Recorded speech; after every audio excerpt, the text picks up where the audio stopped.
15 अगस्त 2019 को प्रधानमंत्री मोदी ने लाल किले से एक बात कही थी। वो बात थी सिंगल यूज प्लास्टिक को बैन करने के ऊपर और उसका इस्तेमाल को कम करने के ऊपर।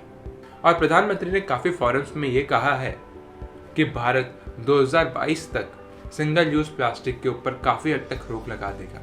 और प्रधानमंत्री के इसी विजन को पूरा करने के लिए भारत सरकार ने काफ़ी सारी प्लास्टिक के आइटम्स को 1 जुलाई 2022 से बैन करने का ऐलान कर दिया है। भारत सरकार के अनुसार सिंगल यूज प्लास्टिक उस प्लास्टिक के आइटम को कहते हैं जिसका एक बार इस्तेमाल किया जाता है, उसके बाद उसको डिस्पोज कर दिया जाता है या तो रिसाइकलिंग के लिए भेज दिया जाता है। सरकार ने प्लास्टिक्स को आइडेंटिफाई करने के लिए 2 टाइप के इंडेक्स बनाए थे। पहला यूटिलिटी इंडेक्स, ये मेजर करता है कि कोई आइटम हमारी जिंदगी में कितनी वैल्यू देता है। वहीं दूसरा इंडेक्स है इन्वायरमेंटल इम्पैक्ट का, ये मेजर करता है कि कोई भी प्लास्टिक की आइटम एनवायरनमेंट को कितना पॉल्यूट करती है, कितना इफेक्ट करती है। तो ऐसे प्रोडक्ट्स जो कि यूटिलिटी इंडेक्स में काफ़ी कम है और जो इन्वायरमेंटल इम्पैक्ट में काफ़ी ज़्यादा है, उन सभी आइटम्स को सरकार बैन करने जा रही है। सरकार ने इसकी घोषणा 2021 में ही कर दी थी, पर अभी तक काफ़ी सारे लोगों को इसकी जानकारी नहीं है। आपको बता दो कि सिंगल यूज प्लास्टिक्स नदियों को पॉल्यूट करता है, सॉइल को पॉल्यूट करता है, वाटर के फ्लो को भी फ्लक्चुएट करता है। प्लास्टिक से सीवेज सिस्टम ब्लॉक हो जाते हैं और मच्छर इकट्ठा होने लग जाते हैं, जिसकी वजह से मलेरिया, डेंगू जैसी बीमारियां भी फैलती हैं। और जब ये जलाए जाते हैं तो इनकी गैसेस हमारे शरीर में जाती हैं और जिसकी वजह से हमें काफ़ी सारी बीमारियां भी हो सकती हैं। अब अगर हम कुछ फैक्ट्स की बात करें कि पूरा विश्व हर साल 300 मिलियन टन प्लास्टिक जनरेट करता है और इसमें से आधा सिंगल यूज प्लास्टिक होता है। जितनी भी प्लास्टिक आइटम देश में है या पूरी दुनिया में है, उसमें से 91% रिसाइकिलेबल नहीं है और वो इवेंचुअली कहाँ पर जाती होंगी, या तो लैंडफिल्स में जाती हैं, या वो रिवर्स में जाती हैं, या वो ओशंस में जाती हैं। एक रिपोर्ट का तो ये भी कहना है कि पूरे विश्व भर के ओशंस में 29 मिलियन टन प्लास्टिक 2040 तक इकट्ठा हो जाएगा। और एक ऐसा समय भी आएगा जब ओशंस में मछलियों से ज़्यादा प्लास्टिक होगा। आपको ये भी जानकर हैरानी होगी कि प्लास्टिक की पैकेजिंग ये 60% of the total waste contribute करती हैं। जो आपकी लॉलीपॉप्स और कैंडीज में जो स्टिक आती है उसके ऊपर, आइसक्रीम की स्टिक के ऊपर, thermocol, plates, cups, glasses, cutlery में भी आपकी जो प्लास्टिक की चम्मच हो गई, फॉक्स हो गई, नाइफ्स, स्ट्रॉ, ट्रेस, और जो मिठाई के डिब्बे के ऊपर जो प्लास्टिक की पन्नी चढ़ाई जाती है, वो invitation card, cigarette packets, PVC के बैनर्स जो बने रहते हैं जो कि 100 माइक्रोन से कम के होते हैं, उन सभी के ऊपर बैन लगने जा रहा है। आपको बता दो कि प्लास्टिक्स 2 टाइप के होते हैं।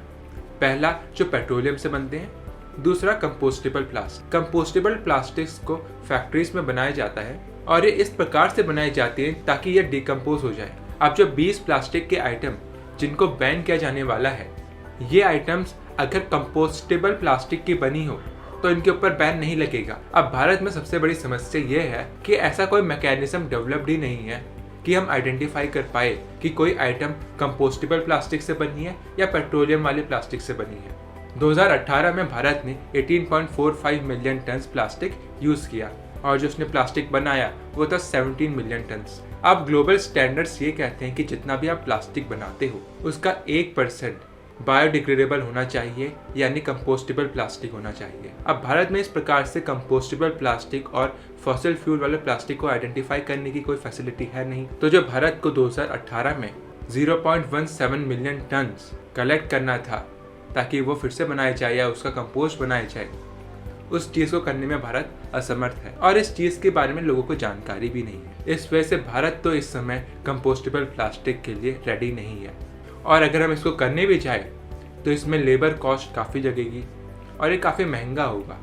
अब भारत एक अकेला देश नहीं है जो कि सिंगल यूज प्लास्टिक को बैन कर रहा है। काफ़ी सारे देशों ने इसको पहले भी करने की कोशिश करी है और वो उसमें विफल रही है। भारत के अंदर काफ़ी सारी स्टेट्स ने भी इसको ट्राई करने की कोशिश करी है।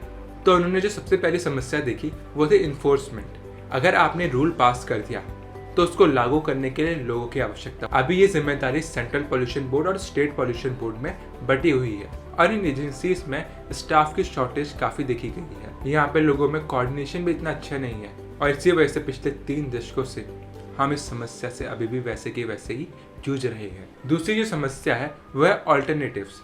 इस प्रकार के जो कानून है वो आप बड़ी बड़ी फैक्ट्रीज और बड़ी बड़ी कंपनियों पे लगा सकते हो, जैसे अमेज़ॉन, फ्लिपकार्ट, और ये मजबूरन इसको एक्सेप्ट भी कर सकते हैं। लेकिन जो छोटे छोटे कंज्यूमर्स हैं और जो शॉपकीपर्स हैं, उनको आप कैसे रोकोगे? क्योंकि जो इसके ऑल्टरनेटिव्स हैं वो इतने सस्ते नहीं है। एक प्लास्टिक की पन्नी अभी भी काफ़ी सस्ती पड़ती है रादर देन एक कपड़े की पन्नी से।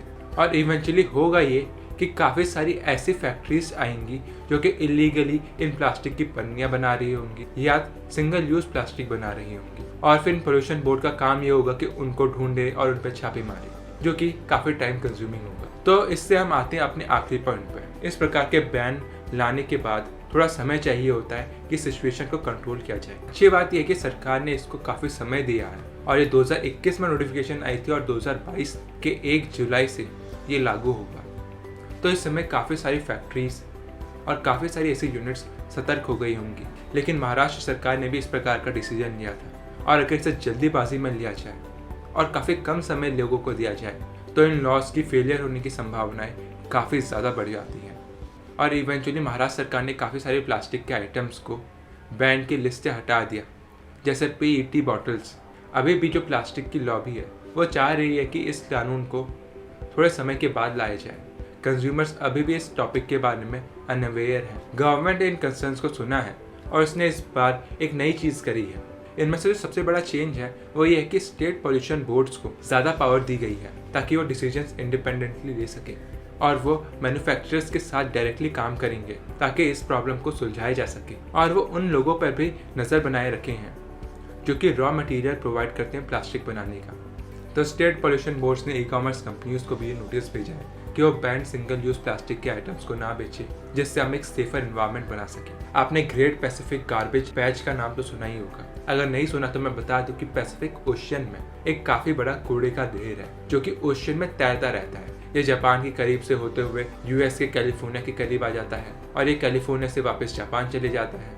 इस प्रकार ये कूड़ा मूव करते रहता है और खास बात है कि ये कूड़ा कोई बहुत बड़े बड़े हिस्सों में नहीं तैरता, ये छोटे छोटे टुकड़ों में तैरता है, जो कि और खतरनाक हो जाता है क्योंकि अगर इसको मछलियाँ अपने शरीर के अंदर ले ले तो उनकी डेथ काफ़ी जल्दी हो सकती है, उनकी लाइफ एक्सपेक्टेंसी काफ़ी कम हो जाती है।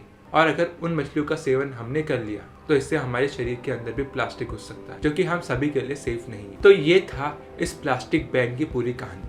आशा है कि आपको वीडियो से कुछ नई जानकारी मिली होगी।